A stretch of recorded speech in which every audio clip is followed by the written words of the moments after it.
650 light-years from where you are sitting, something is dying.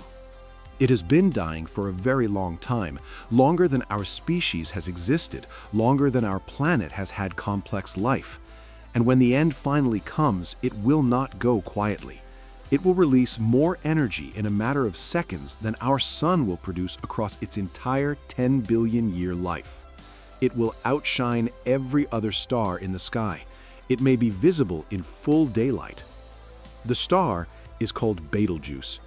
You have almost certainly seen it without knowing what you are looking at, the reddish point of light marking the left shoulder of Orion, one of the 10 brightest objects in the night sky.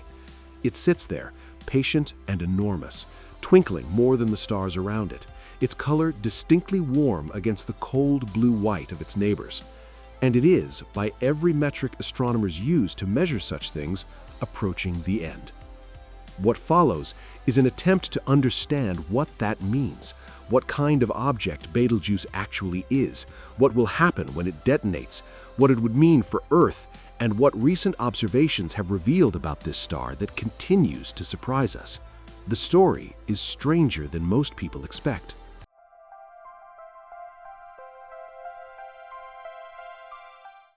The object itself. To understand Betelgeuse, you first have to recalibrate your sense of scale. Our sun, the object that drives all life on Earth, has a radius of about 700,000 kilometers. That already exceeds comprehension for most purposes. Betelgeuse has a radius roughly 900 times larger. If you placed Betelgeuse where our sun sits, its surface would extend beyond the orbit of Mars, swallowing Mercury, Venus, Earth, and the red planet entirely. Jupiter would graze its outer atmosphere. Despite this, Betelgeuse is only about 10 times more massive than the sun. The implication is striking. Its matter is spread extraordinarily thin. The average density of Betelgeuse is a small fraction of what you find in the upper layers of Earth's atmosphere. This is not a solid object in any meaningful sense. It is a diffuse, turbulent, barely held together sphere of plasma, teetering under the competing pressures of gravity pulling inward and radiation pressure pushing out. Betelgeuse is a red supergiant, one of the largest categories of star known to exist. Its color reflects its surface temperature, around 3,500 Kelvin, cooler than our sun's 5,800 Kelvin, which shifts its light toward the deep orange-red end of the spectrum. That redness is not a sign of youth or energy, it is a sign of age. Red supergiants are stars that have exhausted the hydrogen in their cores and expanded dramatically outward in their final evolutionary phase.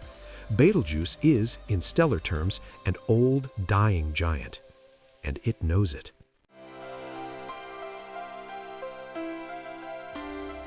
What supernovae actually are. There are two primary mechanisms by which stars end in explosion. Understanding both is necessary to appreciate what Betelgeuse is building toward. The first pathway, called a Type 1a supernova, involves a white dwarf, the dense remnant left behind when a star like our sun exhausts its fuel and sheds its outer layers. A white dwarf is ordinarily stable, held up by a quantum mechanical phenomenon called electron degeneracy pressure. The electrons within the collapsed star resist being compressed any further, providing a structural floor against gravity. But if the white dwarf exists in a binary system and gradually draws material from its companion star, it gains mass. Eventually, it may cross a critical threshold, roughly 1.4 times the mass of our sun, beyond which electron degeneracy pressure can no longer hold. The star collapses catastrophically, igniting a runaway fusion reaction throughout its entire volume in seconds. The energy released is approximately 1 followed by 45 zeros joules.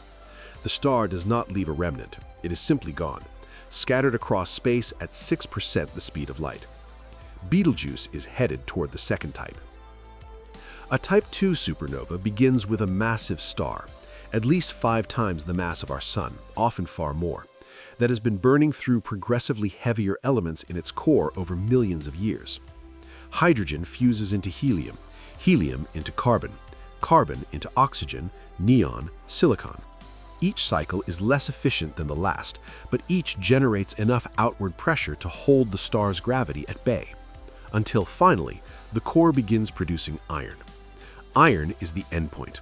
Unlike lighter elements, iron cannot release energy through fusion.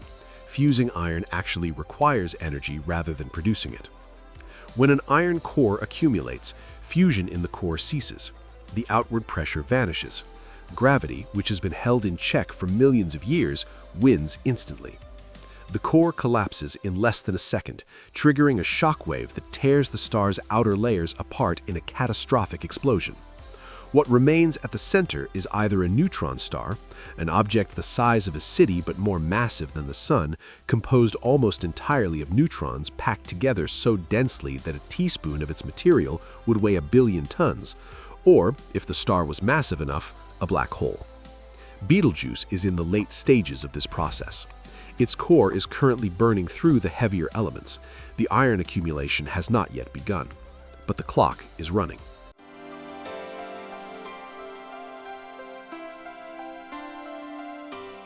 The question of distance. Before examining what the explosion will mean for Earth, it is worth understanding what supernovae do to their surroundings in general terms, because the answer is more nuanced than popular accounts typically allow. There is evidence in the Earth's geological record that our planet has been in the vicinity of supernova detonations multiple times in its history.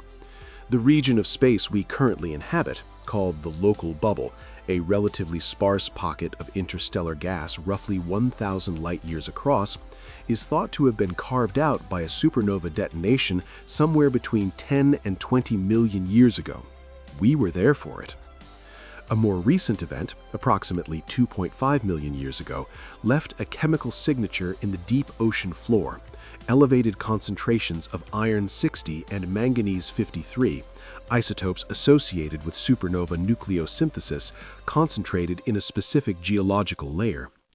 The explosion was distant enough to be non-catastrophic. It left a fingerprint, nothing more. There is more controversial evidence concerning an event roughly 13,000 years ago, around the time of the mass extinction of the woolly mammoth. A proposed impact site carries magnetic spherules in elevated concentrations of radioactive potassium-40, a compound found in supernova ejecta. Mammoth tusks from approximately 34,000 years ago have been found containing small impact craters from radioactive iron grains traveling at speeds consistent with supernova ejecta between 10,000 and 40,000 kilometers per second. The evidence is suggestive rather than conclusive, but it is not nothing. What this geological record tells us, however, is also somewhat reassuring. Life on Earth has persisted through multiple nearby supernova events. The reason is simple. Space is very large, and distance is an extraordinarily effective shield.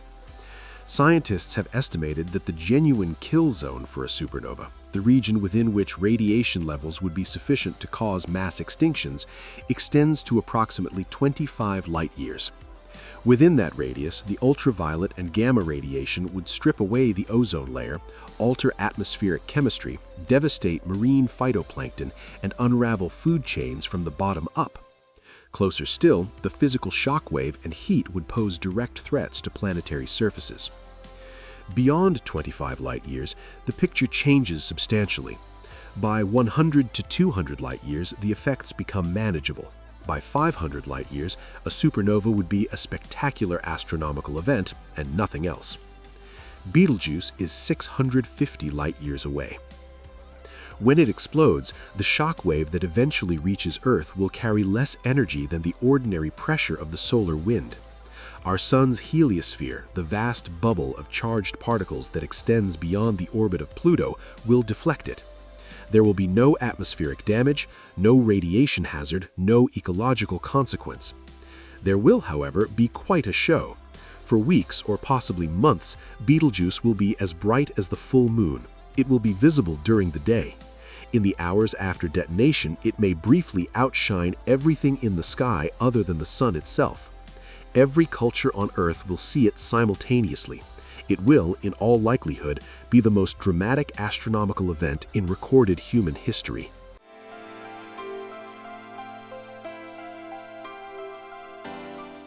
The Great Dimming and what came after. For most of the 20th century, Betelgeuse was observed to vary in brightness in a somewhat predictable fashion. It has multiple pulsation cycles, rhythmic expansions and contractions driven by the convective dynamics in its interior, with periods ranging from a few hundred days to just over 2,170 days. These cycles were interesting to astronomers, but not particularly alarming. Then, in late 2019, something unexpected happened. Betelgeuse began to dim dramatically. Between October 2019 and February 2020, it lost roughly 2/3 of its normal brightness, fading from one of the 10 brightest stars in the sky to something approaching 21st in brightness. For observers watching it in Orion, it was noticeably dimmer than usual, enough to be visible to amateur astronomers and very quickly to attract global media attention. Speculation was immediate and in some quarters breathless. Was this the precursor to the long-anticipated supernova? It was not. Data from the Hubble Space Telescope, analyzed in the months that followed, pointed toward a different explanation. In September 2019, Hubble had detected heated material moving outward from the star's southern atmosphere. As this material traveled away from the star and cooled, solid dust particles began to form, tiny grains of carbon compounds that aggregate in the cooling outflow of evolved stars. This dust cloud did not disperse into space. Instead, it drifted across our line of sight, partially blocking the light from Betelgeuse's southern hemisphere. The star itself had not changed dramatically. We were simply looking at it through a veil of its own making. By April 2020, the cloud had either dissipated or moved out of alignment, and Betelgeuse returned to its normal brightness. The Great Dimming, as it came to be known, was resolved, but it had an important secondary consequence. It turned a great deal of scientific attention toward Betelgeuse, and in that intensified scrutiny, a discovery was made.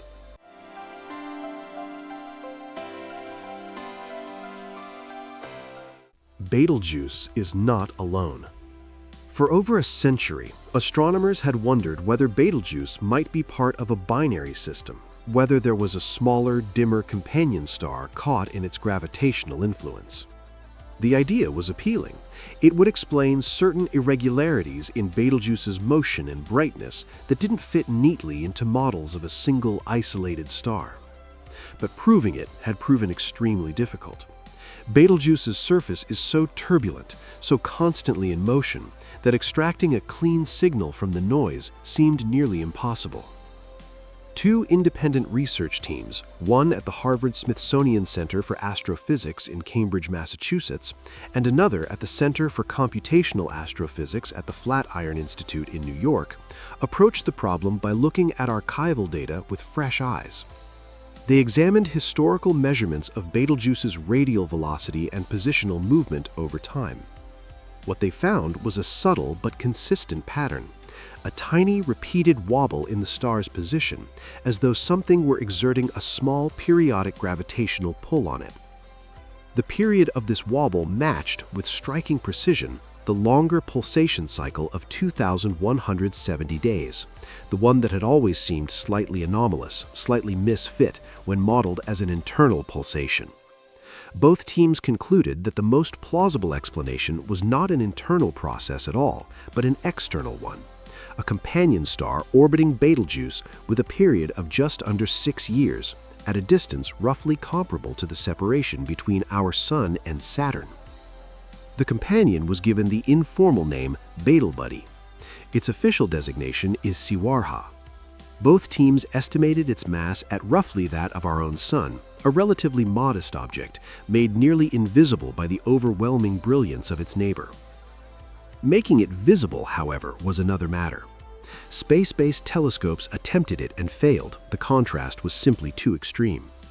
The task fell to the Gemini North telescope on Mauna Kea, Hawaii, an 8.1-meter ground-based instrument equipped with a speckled imaging camera that takes thousands of short-exposure photographs in rapid succession, computationally combining them to remove the blurring effects of Earth's atmosphere. The team timed their observations carefully, waiting for the predicted moment when the companion star would be at its greatest angular separation from Betelgeuse. they found something.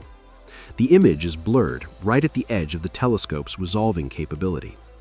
Confirmation will require a repeat observation in 2027, when the orbital geometry will again place Siwarha at maximum separation. But the detection is consistent with all prior predictions: position, brightness, angular distance. The probability that it is an artifact or a coincidence is low. If Siwarha is real, and the evidence is increasingly compelling, it reconfigures how we think about Betelgeuse's behavior. It provides a natural explanation for the 2,170-day cycle without invoking exotic internal dynamics. It suggests that Betelgeuse's story, like most things in the universe, is not quite as simple as it first appeared. There is also a poignant note to the discovery. When Betelgeuse finally does detonate, Siwarha will be well within the lethal radius of the explosion. It will not survive.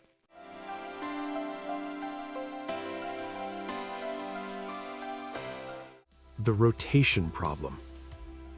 Among the more technically intricate puzzles surrounding Betelgeuse is the question of how fast it is spinning.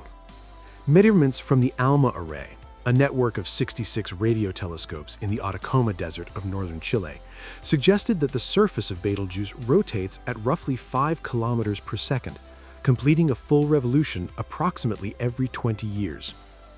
On human scales, this sounds sluggish. On stellar scales, it is bizarre. The physics of rotating stars predicts that as a star expands in size, it should spin more slowly, in the same way that a figure skater slows their rotation by extending their arms. If our Sun, which rotates at roughly 2 kilometers per second, were to expand to the size of Betelgeuse, conservation of angular momentum would reduce its rotational velocity to a small fraction of a meter per second. For Betelgeuse to be spinning at 5 kilometers per second, something would have to have added a tremendous amount of angular momentum to the system at some point in its history.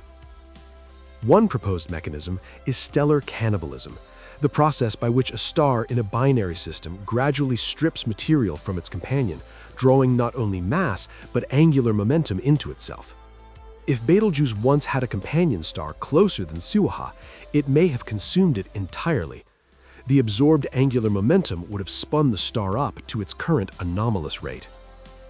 This hypothesis is consistent with what we know about binary star evolution, and it carries an additional implication. If Betelgeuse did consume a companion in the past, Siwarha may be a second companion, a survivor. But a more recent proposal challenges the measurement itself. A collaborative team of researchers across Europe and China has suggested that the rotation signal detected by ALMA may not be rotation at all. The argument rests on the nature of Betelgeuse's surface. The star's outer layers are characterized by enormous convective cells, vast bubbles of plasma, some over 100 million kilometers across, that rise and fall through the star's atmosphere like the surface of a violently boiling liquid. Each rising bubble moves toward the observer. Each falling bubble moves away. The Doppler shift of light from these regions would produce a patchwork of blue-shifted and red-shifted light across the star's disk. The critical insight is this: ALMA's images of Betelgeuse, while remarkable, are still blurred by distance. The star is so far away that its disk subtends a tiny angle. At the resolution available, a random patchwork of blue and red regions might, in a blurred image, be indistinguishable from the smooth gradient you would expect from a rotating star. Computer simulations of Betelgeuse's convective surface, rendered at ALMA's effective resolution, suggest that the rotating pattern would be mistakenly identified in approximately 90% of observations. In other words, Betelgeuse may not be spinning at 5 kilometers per second. It may not be spinning anomalously at all. The signal may be the star's boiling surface wearing the mask of rotation. Higher resolution images, taken at longer exposure times with the same telescope array, already exist and are in the process of being analyzed. The results will not be available for some time. When they arrive, they will clarify or deepen one of the stranger open questions in the study of this star.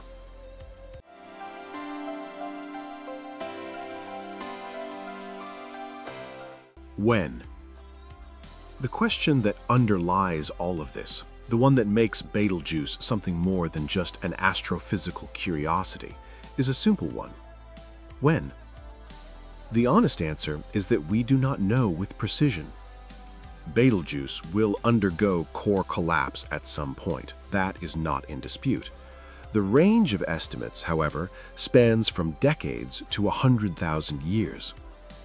Several groups of researchers working from models that assign Betelgeuse a larger radius than conventional estimates have argued that the explosion could occur within our lifetimes.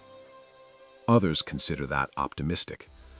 The discovery of Siwarha complicates things further. If the 2,170-day cycle is orbital rather than pulsational, it eliminates what some had considered the most informative clock for predicting the detonation. What we can say is that Betelgeuse is genuinely close to the end. It is burning through the heavy elements in its core. It has expanded to the red supergiant phase. The iron accumulation will come. When it does, the collapse will be measured in milliseconds. We will not have warning. The light from the core collapse will arrive simultaneously with the light from the explosion's outer shockwave, and both will travel towards us at the same speed. The first indication anyone on Earth will have that Betelgeuse has exploded will be the moment a new light appears in the sky, rising over the course of hours to a brightness that will make daytime shadows sharper.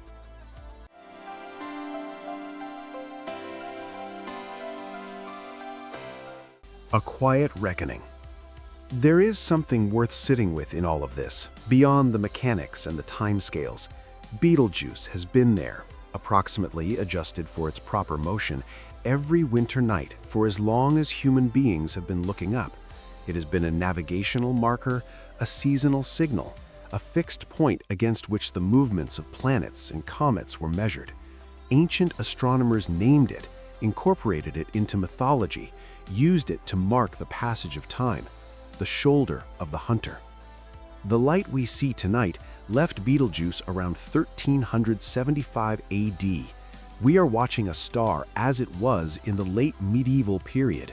The explosion that may already have occurred, if it happened after that date, would be on its way to us now, or may have already arrived and is yet to be detected.